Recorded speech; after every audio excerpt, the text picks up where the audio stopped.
At nakakatuwang marami pong nakapasa. Mahirap po ba yung exam? Okay.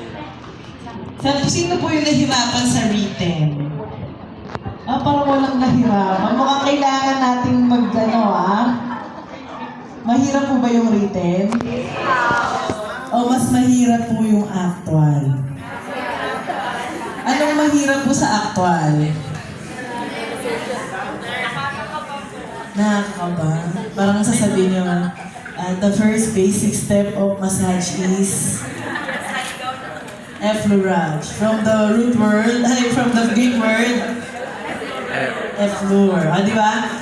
So, nakakatuwa po, no, na nalagpasan po natin siya ng maayos. No? So, kailangan po palakpakan natin yung bawat isa. No? Napakasarap sa pakiramdam, no, na nasa stage po tayo ng buhay natin na makakapasa pa tayo, no? Kahit alam ko po, hindi madami sa atin, no, matagal na pong natapos mag-aral. No, yun yung pinakamahirap talaga. Di ba po? Ewan ko, nag-a-agree po kayo sa akin. Yun po yung pinakamahirap. Nag-aral ka dati, nalagpasan mo siya kahit papano, tapos mag-aaral ka ulit. Yung araw-araw nga lang na nag-iisip tayo ng uulamin, ang hirap-hirap na. Na-experience ko po yan ngayon, daily struggle ko lang. Yung mag-iisip na uulamin, tapos ito mag-aaral ka na naman, no? Tapos alam naman po namin na yung aming pong exam ay holistic.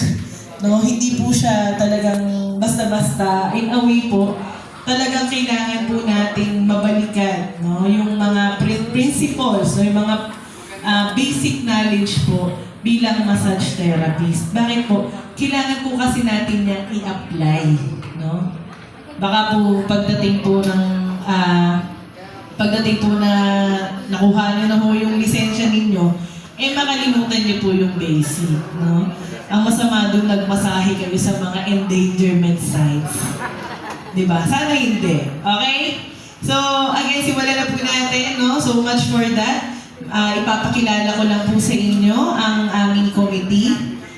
Pinangungunahan po kami ng aming chairman at director 4 na si Director Annette Bitan.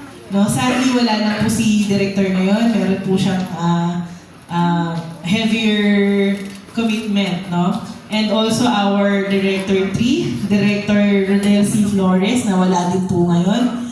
Pero pinaanyayahan po tayo, no? Nandito po si Director Joanna Banson, isa din po sa member ng ating committee. Thank you po, Director, for being here. So, pakilala ko na din po yung ibang members po, no? Nandito po si Dr. Nestor Bunagua, Dr. Cyril Buxit, Dr. Samuel Anton Gizon. Hindi din po natin kasama ngayon, pero isa din po sa malaki ang naging effort sa ating committee, Dr. Dino Arase Martinez. Ang inyong pong lingkod, Engineer Joyce Louie po. Mr. Arlo Fondevida, no? Wala din po si Sir ngayon, meron siyang activity. And of course, ang mga masisipag po naming sekretarya na malamang po sila din po yung lagi niyong kausap, no? Hanggang dulo, hanggang makuha niyo po yung lisensya niyo, yung aming sekretarya. Pinangungunahan po sila ni Dr. Cristal Desiderio. Wala po siya ngayon. Pero nandito po si Miss Grace Bautista,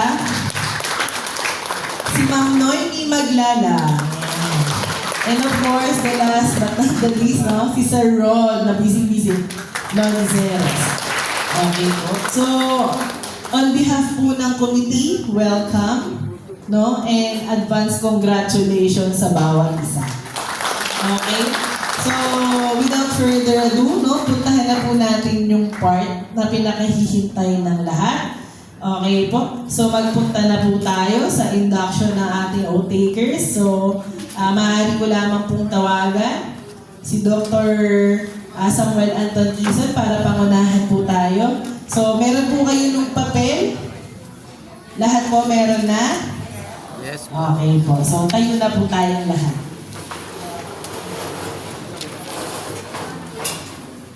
Sige.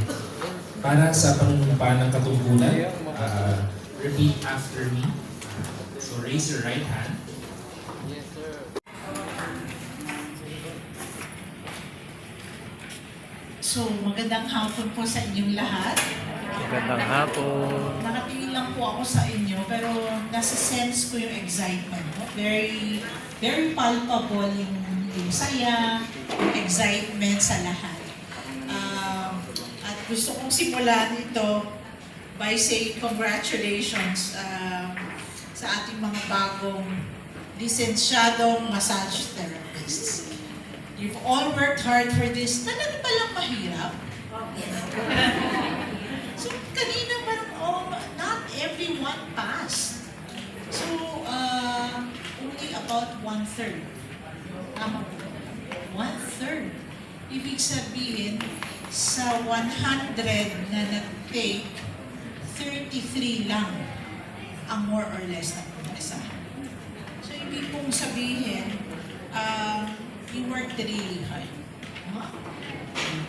You studied, you trained for it, you took the exams, you waited, at ngayon nandito na kayo. Professional, lisensyado, legit. Okay? Pero sa totoo lang po, actually, feeling natin minsan, okay, eto na, graduation na, tapos na. Hindi po. Sa totoo lang, kakasimula pa lang ng lahat. Yung lisensya ninyo na nasa papel, simula pa lang yun. From here, your work carries more meaning. No? Hindi na ito practice. Kayo ay, kumbaga, nastampahan na ng gobyerno. At hindi lang kayo lisensyado on paper, but now you carry a more serious responsibility sa pinili niyong path. To give comfort, to give relief, and to give care to the people you serve.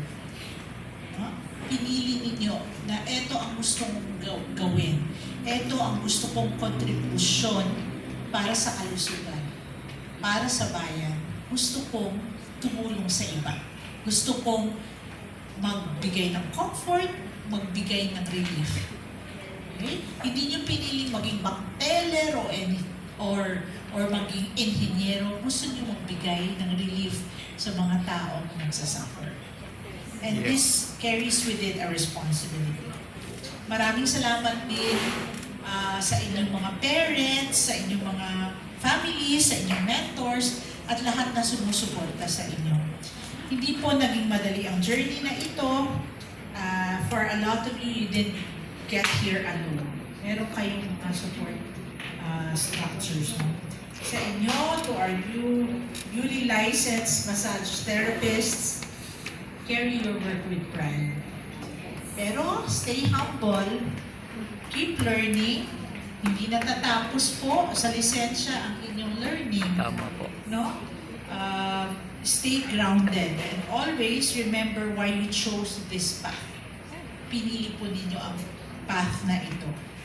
Palagi na yung sana alalahanin, bakit nga ba? Bakit nga ba dito? Because you want to make people feel better. Okay? In ways that are simple but are real. So, when you touch somebody, you already make them feel better. At seryoso yun. Hindi yun racket lang. Hindi yun basta may magawa lang. Hindi. Pinili niyo yun kasi gusto niyo makatulong. Minsan tahimik lang ang impact ng trabaho na pinili ninyo, pero napakalaki ito. Malaki siya sa buhay ng ibang tao. So, I'd like to say thank you. Thank you very much for choosing this path. Hindi po lahat na tao doktor, hindi lahat na tao inhinyero, hindi lahat na tao chef. May mga taong pinipili na magbigay comfort at yun ang pinili niyong path. Again, congratulations sa inyong lahat. Maraming salamat. And I wish you a steady and fulfilling journey ahead. This concludes our program. Maraming salamat sa inyong lahat. Thank you. Thank you so much, Director po. So tama po si Director, no? Let us make someone feel better. Okay po, no? And also po, no, sa inyo pong kaalaman, we also receive complaints sa aming pong bureau, no, sa aming committee. May mga nagiging reklamo po yung mga massage therapist. Sana wala po pangalan sa inyo ngayon, no? No, sana po gamitin po natin sa mabuti yung ating pong lisensya. Okay po, again po, congratulations sa ating lahat. So, bago po tayo matapos, no, i-allow po namin kayo. Sorry, wala po kami naging backdrop, pero i-allow po namin kayo mag-picture taking po. Sige po, tawagin lang po natin Secretariat for our announcement po.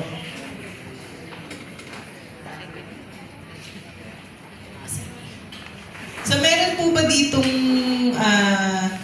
taga Maynila, taga NCR? Lahat po ba taga NCR? Meron pong taga 4A, taga Cavite, Laguna. Okay po. Taga Bulacan, Region 3 po yan. Okay po, bakit ko po naitanong? Ito po, dito po kasi ninyo kukuhain inyong mga lisensya. No? Kung saan po kayo malapit. Maglalabas po kami ng abiso kung pwede na po siyang kuhain. Okay po, halimbawa po, kayo po ay nakatira sa Maynila. Ano pong region yon? NCR. Ang opisina po nun, hindi po yung napuntahan nyo sa Tayuman, no? Hindi po, sa may Mandaluyong po yun. Okay po? Halimbawa po, kayo po ay nakatira sa Pampanga, Bulacan, no? Region 3 po yun, no? So, ang opisina po nun ay sa Pampanga. No? Ang 4A, no? Calabarzon, at saka po ang Mimaropa ay dito po sa Quezon City. No? Masi-search nyo po yun, no? Para po malaman natin kung saan, isi-search nyo po is, sa address po is Center for Health Development. No? Tapos yung region nyo. DOH, sulat nyo na lang po, Center for Health Development, Region NCR. Okay po, Region 4A. Region 4B, Region 3. Para makita po natin yung address, no? Kasi po ibabase po yun kung saan yung address nila, kung saan po kayo nakatira. Para hindi na din po kayo mahirapan, no? So sana po wala pong pupunta sa aming opisina. Oo, kasi wala po sa amin yun, okay?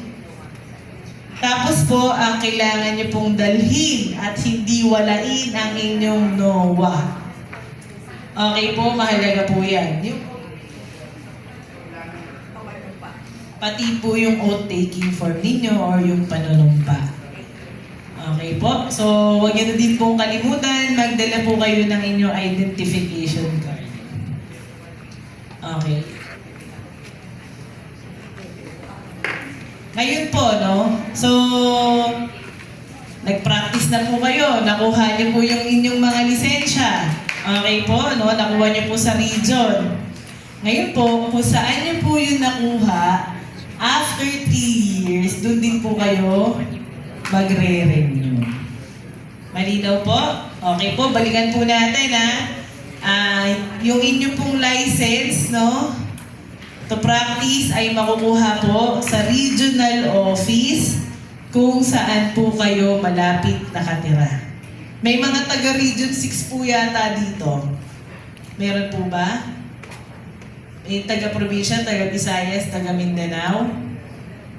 So, mukhang wala, no? So, kung ganun po, no, doon po natin yun kukuhain. Okay? 3 years na after nang nakuha nila, no? O, hindi na...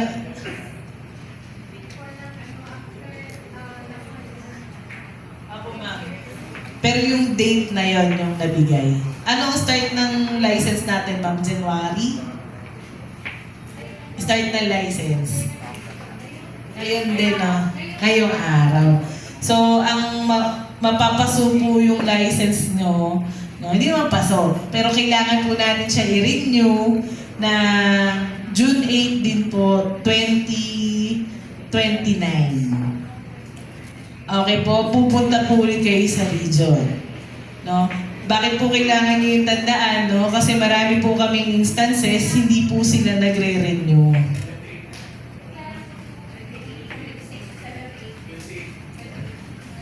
Ah, 28 yung before nakalagay sa COR. So, kailangan po magre-renew po tayo bago mag December 28. Nung taon po na yun. Tama. So, ang inyo pong lisensya, i-renew po sa region bago po mag-December 28, 2020. 2028 ba? 2028. 2028 pala. Mali ang computation. 2026, 2027, 2028. Kasama po yung ngayong taon. Sorry, nalito po ako. Hindi po sa 2029. 2028. Para matandaan niyo po yung boboto tayo. Okay? So, malinaw po. Okay? Huwag niyo po yung kalimutan, no? Kasi marami pong akala po kasi automatic yung renewal. Hindi po, no? Pag nag-lapses po, nagkakaroon po ng problema yung therapist. Okay po, yung licensed therapist. Okay po, so maiiwasan po yun kung ilalagay niyo na po sa cellphone niyo, okay lang kayo magre-renew. Okay po? So may question po ba? Yes, sir. Paano man pag umuwi sa province, no? Ano po? Paano pag umuwi sa province tapos di na nakabalik sa... Ayan, magandang tanong po yan, no? Sir Rod, pag umuwi daw si sir sa probinsya, Di na nakabalik. tapos hindi siya nakabalik kung saan na region, halimbawa sa NCR, saan siya magre-renew? Yun, kung saan na po kayo nakatira. So, pwedeng doon i-renew sa mismong province. Yes po. Kung saan na po kayo nakatira, kung saan po yung DOH doon. Okay po? May tanong pa po? Magandang tanongin na tanong po ni sir. Question po? Yes, sir.